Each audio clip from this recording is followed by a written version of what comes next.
We've been seeing the Indian stock market hitting all-time highs recently, but TCS, a major player in the IT sector, has been underperforming. Over the past 6 months, if you see this chart, TCS stock has slightly underperformed compared to the Nifty's 12% return. And this trend is not unique to TCS. Many IT companies are facing a similar challenge. So what's going on? The global economic environment is tough, especially for the IT sector right now. Central banks, including the US Federal Reserve and our very own RBI, have raised interest rates to their highest levels in years to fight inflation. Now, high interest rates makes borrowing more expensive, leading businesses to cut back on investments, including IT spending. Now, this results in fewer contracts and delayed projects, hitting Indian IT firms' revenue. Now, since a large portion of Indian IT companies' revenues also comes from the US and Europe, weak demand from these regions has been a major struggle for some time now. Now, let's dive into TCS's Q1 results, which were released yesterday, and see if they've made a comeback. When it comes to revenues, TCS had been seeing a decline in year-over-year growth rates for the past 7 quarters until the last quarter. However, this quarter, which is Q1 fiscal year 25, we see an improvement. Revenues from operations rose by 5.4% year-over-year and 2.2% quarter-over-quarter. Now, analysts had also predicted less revenue, so this was a pleasant surprise. But a big part of this growth also came from a deal with BSNL, indicating strong growth in the Indian market. Now, looking at different regions, as we discussed above, TCS saw impressive growth in India with a 61.8% increase year-over-year.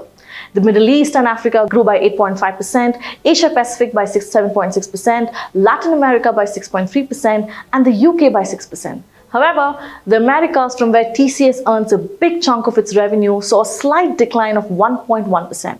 But this decline again is more modest than the previous 2 quarters, showing some improvement. Now, in terms of industries, the banking, financial services and insurance sector, which makes up about 31% of TCS's revenues, declined by 0.9% year-over-year.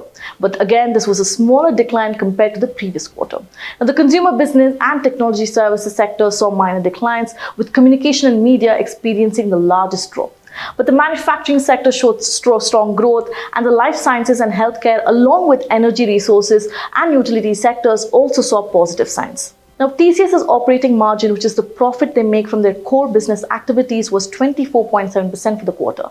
Now, this marks an improvement from the previous year's EBIT margin of 23.2%. Now, despite annual pay raises that slightly reduced the margin on a quarterly basis.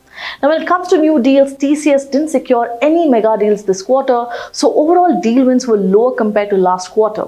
However, the management stated that it is timing issue with some deal closures getting spilled over into Q2. Finally, the management is hopeful that fiscal year 25 will be better than fiscal year 24. However, they did mention market sentiment remains the same as last quarter. They also said revenue from banking and North America, from where they earn a big chunk of revenue from, may take a few more quarters to turn positive.